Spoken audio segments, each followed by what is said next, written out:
Right, the name is Julian. I'm the author of Blueprint for Immortality, the Quantum Code for Life Secrets to Success.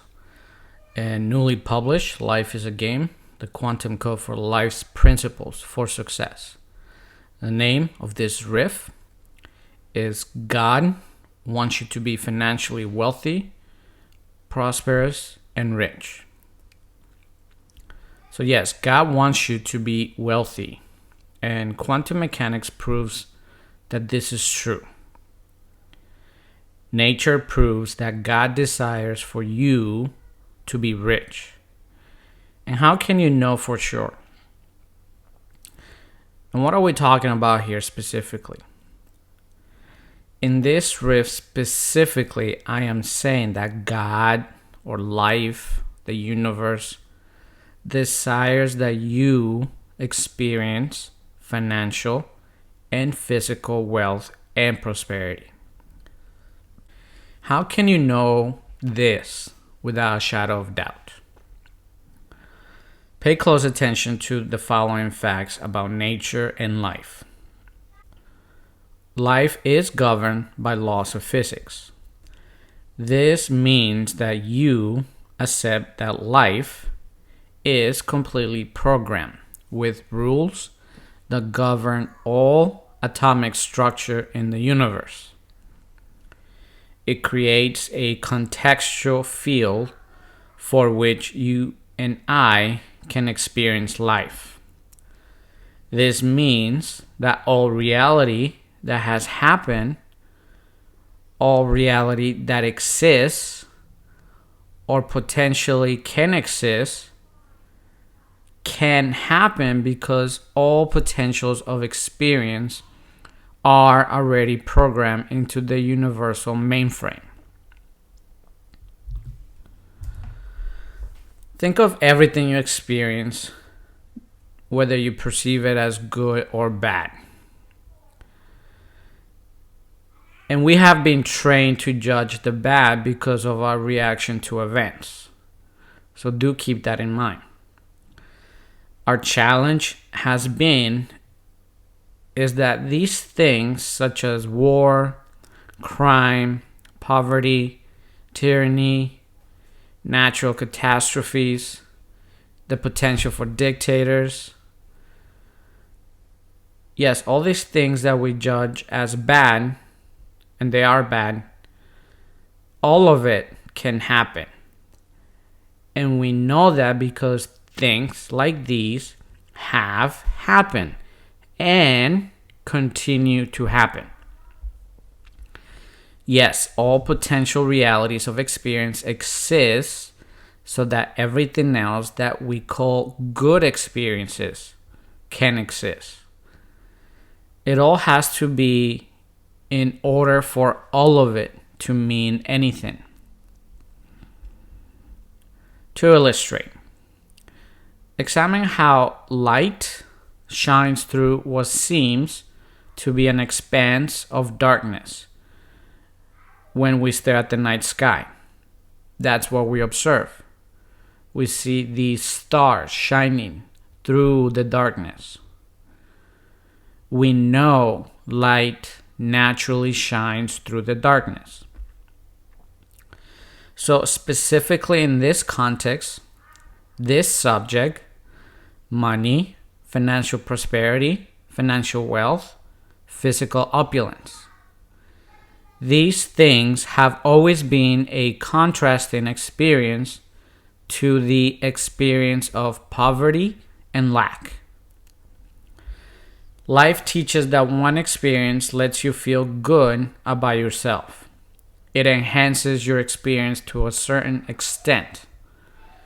Of course, it will not bring you ultimate happiness or eternal happiness, but that is not the point here. Naturally, right? Nature, what happens naturally? We prefer the experience of choice and opportunity to experience more.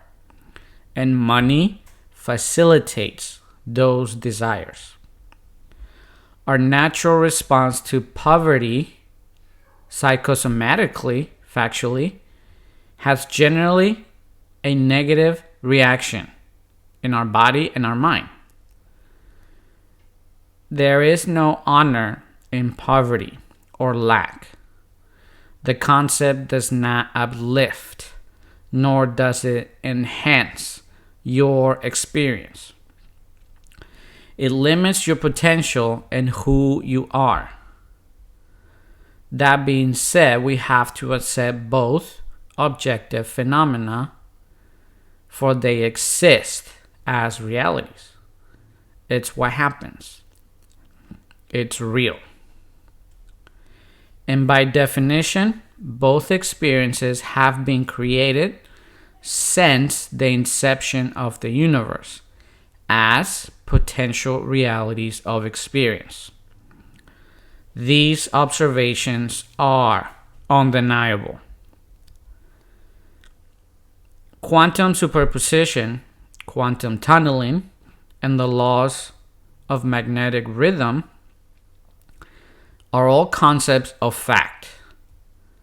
And they say, or they point out, that what I'm saying here to you is factually true. And this is because via law of magnetic rhythm, or as you might have heard of it, the law of attraction, our imagination will affect the field of infinite energy to be shaped as we have seen fit for us. This process does not question whether what you think about is good or bad. It just takes the mental, imagined pictures and your feelings about it to recreate your experience and mirror it in your life. And we have not been taught this ever. This is new knowledge. And it seems like this knowledge was purposely hidden from us to manipulate our perception of life.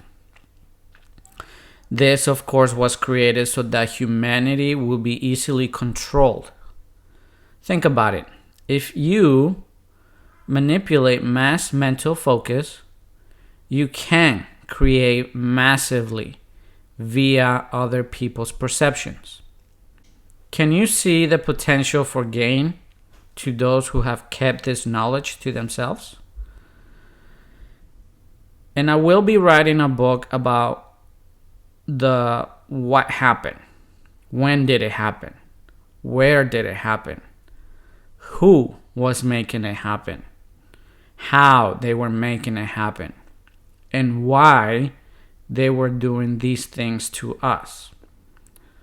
All of it will be available in a future book, so look forward to that. But for you to come to a full comprehension of why it is happening, so that it does not go over your head, I will highly encourage you to read both of my volumes. Blueprint for Immortality, The Quantum Code for Life Secrets to Success, and Life is a Game, The Quantum Code for Life's Principles for Success. Both are available on Amazon. You should see the links below on the description. And both books are specifically designed to open your mind and clearly explain to you why what we are talking about here is true. And once you accept this concept as true, that yes, God desires for you to be financially wealthy, rich, and prosperous, your mind will shift into full awareness. Then you will know and easily use the simple techniques to create the life of wealth and prosperity that you always knew God wanted you to have. And I will go as far as to say that God tells you that you have the moral obligation to be rich and wealthy, and not doing so could be detrimental to your health and the health of others. And I will prove it to you. What I'm about to read to you is found in chapter 4 of my first book, Blueprint for Immortality, The Quantum Code for Life Secrets to Success. the title of chapter 4 is about a law of the universe. And essentially, it is a principle of the universe. And that is this: it is about our moral obligation to obtain our desires. And here's a quote by Margaret Thatcher. Pay close attention to this one. She asks, "What is success?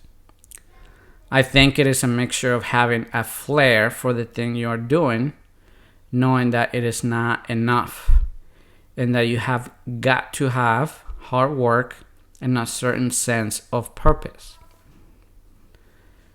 And then listen to the second quote by Nikola Tesla. "The desire that guides me in all I do is the desire to harness the forces of nature to the service of mankind." And I believe these two quotes illustrate the basis and foundation for true success. Knowing that we wake up excited for our day because what we do puts a fire within us. That we wake up with energy and vigor because we love what we do. And that realizing the long hours of work are a pleasure because they give us energy, and serving others would certainly give us purpose. Knowing that our personal desires harness the forces of nature for the betterment of ourselves and others will expand the universe into a universal paradise. We must realize that essentially this is not philosophy, but it is physics in connection to the power of our mind. This is precisely what will be proven in this chapter. We will examine why doubt and disbelief will kill us, literally, but faith and knowingness will give us biological eternity. And this may sound bizarre, but let's consider some texts in the biblical reference that emphasize these governing laws of the universe.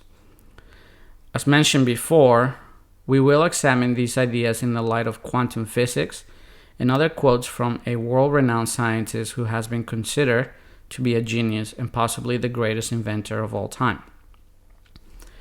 Examining these statements and ideas in the light of the 4 scientific principles we discussed on the previous chapter will give us the assurance that biological eternity is not as far-fetched as we might think. As such, we will build a foundation with the following text. Quote, "Faith is the assured expectation of what is hoped for, the evident demonstration of realities that are not seen." End quote. Taken from Hebrews chapter 11, verse 1. Second quote, "Indeed, everything that is not based on faith is sin." End quote. Taken from Romans chapter 14, verse 23. It is of utmost importance that it is emphasized in the reader's mind that this is not theology or religious philosophy by definition. The statements here are not a preachy sermon that presents human beings as all evil and destined to burn in some hellfire or anything of that sort. The word sin, by definition, is really a misnomer. In essence, what is described in the Bible as sin is not what most people think, but far from it. The reasons? They are irrelevant and they do not belong in this context. They will not be discussed. It will be just a waste of time. So with all this in mind, consider the exact definitions and elaborations of the words faith and sin. The Bible is describing the power of the mind and its mechanics by definition. But to illustrate faith, consider that the person who works out his muscles will experience pain the more intense the workout. The physiology of the body is programmed to repair the muscles that tore apart during the workout and thus create new, stronger muscle tissue. The workout will progressively make a person stronger and more tolerant to pain in future workouts. This is why a bodybuilder must intensify his workouts to become stronger and more defined. Otherwise, they plateau. In a similar manner, faith denotes the action in which we exercise our brain muscles. The brain does need to be exercised and needs stimulation the way we need to drink water and eat food to continue living. We either progress or regress. We are either growing or dying. There is no middle ground. By definition, the person who exercises his power of perception based on faith, whether consciously or subconsciously, is exercising a muscle that will continue to get stronger. The person of faith creates a decision in his mind to achieve something. He plainly sends an imprint in his mind of a desired outcome, a picture, and continues to hope for it.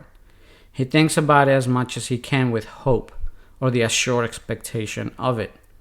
Hope is defined as a feeling of expectation and desire for a certain thing to happen. Then faith must be defined as a feeling of knowingness that the expectation and desire for a certain thing to happen will absolutely happen. So by definition, this is law, not philosophy, not theology or religious belief, but a law based on the fabric of the physical universe in relation to us and how we vibrate. So according to the 4 principles of science, let's reason and see what is happening at a quantum level. The person exercising faith for a desired result is sending a frequency of energy that is programming his entire persona and his reality. His consistency of broadcast, through the principle that we become or we get what we think about most of the time, begins to shift and influence his immediate reality. He cannot see it immediately, therefore he is experiencing the law of faith, the evident demonstration of things not seen. His knowingness and positive and strong desire for his desired result adds to the power of his neurons and is creating a powerful magnetic pull. And the person is drawing in everything that must take place so that the result is exactly what he decided must happen. In actuality, such person gets what he wants, exactly the way he pictured it from the start of the process. Through this process, the person will see his thoughts expand positively. Words will reflect person's positive expectation. Feelings motivate the person to take positive action, thus creating successful habits that help such a person to persevere with his actions. The massive amount of energy that is being persistently generated at a quantum physical level is permeating the entire existence of such a person. It brings the person, the circumstances, events, people, and situations that are drawing the dream closer or making him match the frequency of what was already created on the infinite realm of possibilities, the etheric field of energy. Thus, from the point when the decision for the dream or desired outcome was made, that dream or goal already existed on the field of quantum particle wave duality or the ether. This is quantum tunneling. Remember the particles that were being shot against the barrier? The particles decide to go through the wall regardless of their force and inertia because they already were on the other side of the wall. Our dreams, our desires already exist in the ether. Ether here is defined as the field of energy where all the particles of mass exist as waves and have wave-like qualities. They are energy waves not tied into time and space or defined by such concepts.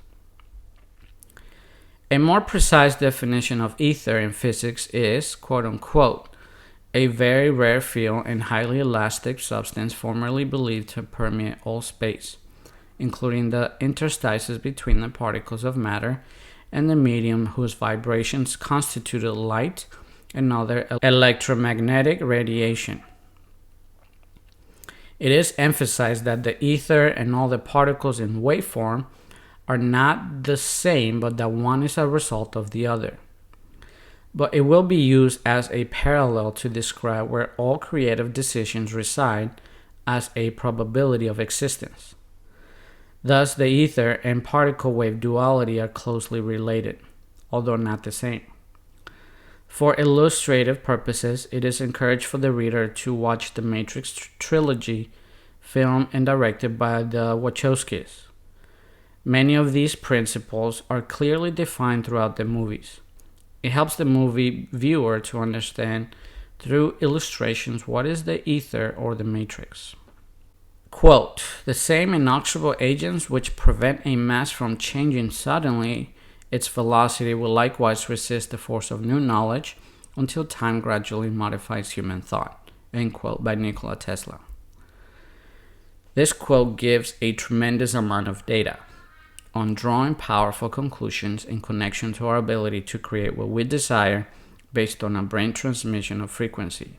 In this instance, we choose and decide what we want, and that decision is created in an instant in time in the field of energy or the ether. Our thoughts are consistently changing the channel and thus initiating the process of bringing it into a defined collection of energy or particles in time and space, or our present matrix reality. Tesla described it here as quote-unquote agents that prevent a mass from changing suddenly. To illustrate, if you decide that you want $10 million, these agents prevent you from making it happen suddenly or instantaneously. This is good, and we can illustrate the reason this way. Imagine a man who finds a magical tree which fruit growth is based on people's desires. When the tree is approached, it mirrors instantly what a person creates in his mind. He says to the tree, I am rich and wealthy. Immediately, he is surrounded with hundreds of millions of cash at his disposal. He then says, I want a gorgeous wife who loves me. Immediately, the most beautiful woman appears in front of him, ready to demonstrate her love for him. He then says, I desire eternal youth. And thus he feels invigorated with energy and power, and his complexion changes to that of a 25-year-old. He looks at everything and realizes that he has everything he could ever want. And he says, wow, this must be a dream. I must have died and gone to heaven. And thus everything he asked for begins to disappear. And then he dies and goes to heaven. The point is clear. We don't always think or say positive things. In reality, we live in a very pessimistic and negative society. Imagine if you were in a zoo and saw a big, scary lion. Sometimes we wonder what would happen to us if the lion were not caged. Certainly, we don't want our negative thoughts to manifest physically in that instant. The key is that the new knowledge or broadcast of the desired result must be exercised persistently so the energetic transmission reaches the tipping point. When that occurs, there will absolutely be no choice but for us to have what we have asked, period. Faith has always been described as a spiritual belief, religious stubbornness, and dogma. If the reader is confused about the validity of the comment made that faith is a physical law, consider this biblical text.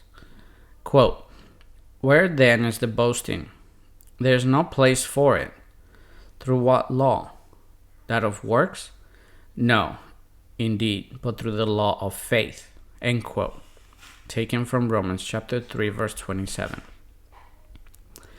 Here in these texts, the biblical reference is again plainly demonstrated to have validity and a reliable source among ancient writings. Another statement ahead of its time, or maybe not ahead of its time, we may have just regressed a little. Probably.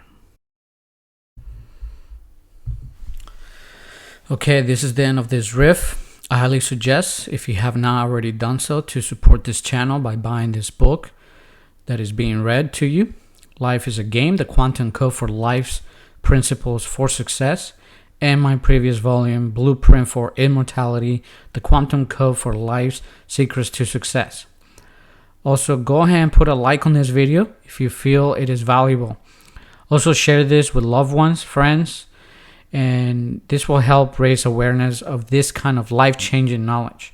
So consider that, because what you do for others, you do for yourself. What you fail to do for others, you also fail to do for yourself. Don't forget to subscribe if you haven't already done so. And also go ahead and put a comment below if you feel you have any questions, comments, or observations. I certainly love to read that from you. Let me know, what did you like best and what you got out of it, of what you heard today. And don't forget, life is a game, and this is the quantum code for life's principles for success.